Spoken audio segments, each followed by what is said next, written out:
Hello viewers, welcome my channel. আশা করি আপনারা সবাই ভালো আছেন এবং আমিও ভালো আছি। আমার নাম পরন। সো বরাবরের মতন আমি আজও আপনাদের মাঝে আরেকটি নতুন ভিডিও নিয়ে হাজির হয়েছি। তবে আজ আমি আপনাদের মাঝে যে বিষয়টি শেয়ার করব, আসলে এটা একটা জানার বিষয় এবং জানার বিষয়গুলোও আমি অবশ্যই প্রতিদিনের মতো কোনো না কোনো আপডেট দেই। আমরা যেহেতু এই শহরে রয়েছি এবং এই শহরটার নাম হচ্ছে সুসুবা শহর, এবং এই শহরে যে নতুন মেয়র এসেছে সে আজকাল ৪ মাস ধরে হয়েছে। যদিও গত বছরে ইলেকশনের সময় আমাদের রেস্টুরেন্টে অনেক লোকজন নিয়ে এসেছে, কারণ টাকার ছেটেছিটে করেছে, যেটা দেখলাম। সাধারণ জনগণও দেখলাম এরকমই প্রবেশ করলো। তো গগরেজ সুলতান যার নাম, তো আমাদের এই সুসুবা শহরে এয়ারপোর্টটা আরও এক্সটেনশন করতেছে এবং এর পাশে আরও ডোমেস্টিক ফ্লাইটগুলা অ্যাভেলেবল করার জন্য প্রসেস চালিয়ে যাচ্ছে। কিন্তু ডোমেস্টিক ফ্লাইট তো চালানোর পিছনে আরেকটা বিষয় তারা অভিযোগ করেছে, যেখানে আপনারা হতে পারে দেখবেন যে কোনো এয়ারপোর্ট থেকে বের হলে সামনের দিকে যে ইউক্রেনের যে লোক আছে তারা গাড়ি নিয়ে সামনে খাড়ে থাকে, অর্থাৎ ট্যাক্সি ড্রাইভার হিসাবে।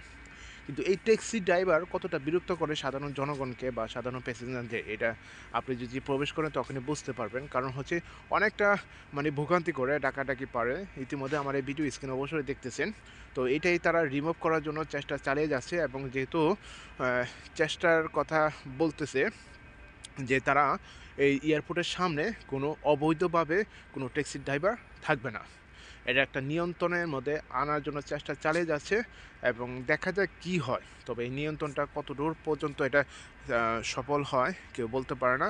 তো হতে পারে কিছু একটা পরিবর্তন আসবে, যেহেতু তারা, তাছাড়া এই যে গগরেজ সুলতান যে মেয়র কথা বললাম, সেও ৪-৫ মাস আগেও অনেকটা কথা বলেছে যে এখানে ভালো স্কুল হবে, ভালো ইউনিভার্সিটি হবে, এয়ারপোর্ট আরও ভালো হবে।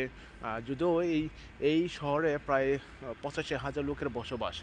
৮৫,০০০ লোকের বসবাস মনে করেন তত বড় সিটি না, কিন্তু তারপরে চলে। এখন এই যে একটা জিনিস তিনি বলেছে, আর সেটা হচ্ছে যে এখান থেকে আবার স্পেনের একটা ডাইরেক্ট ফ্লাইট করার জন্য বা প্রস্তুতি নিতেছে। যদিও আপনারা জানেন এই সুসুবা শহর থেকে ইটালিতে, ফ্রান্সে, আর কয়েকটা শহরে মনে করেন আরেকটা কয়েকটা দেশে খালি প্লেনগুলা অবতরণ করে। কিন্তু এর পাশাপাশি তারা এই জিনিসটা চালু করতেছে স্পেনের জন্য।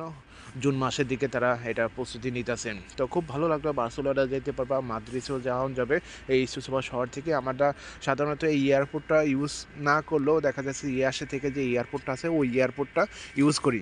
সো ইতিমধ্যে আমার এই ভিডিও স্ক্রিনে দেখতেছেন যে এই যে তাদের মানে মানে কি বলবো, দেখেন তারা কীভাবে ডাকাডাকি পারতেছে, এবং প্রত্যেকটা এয়ারপোর্টের সামনে থেকে বের হলে দেখবেন যে ইয়াস এয়ারপোর্ট আছে, সুসুবা এয়ারপোর্ট আছে, এইসব জিনিসগুলো দেখবেন। ইভেন আপনি যদি বুকারেস্ট এয়ারপোর্টে যান এবং বের হন তখনও এই জিনিসগুলো দেখবেন।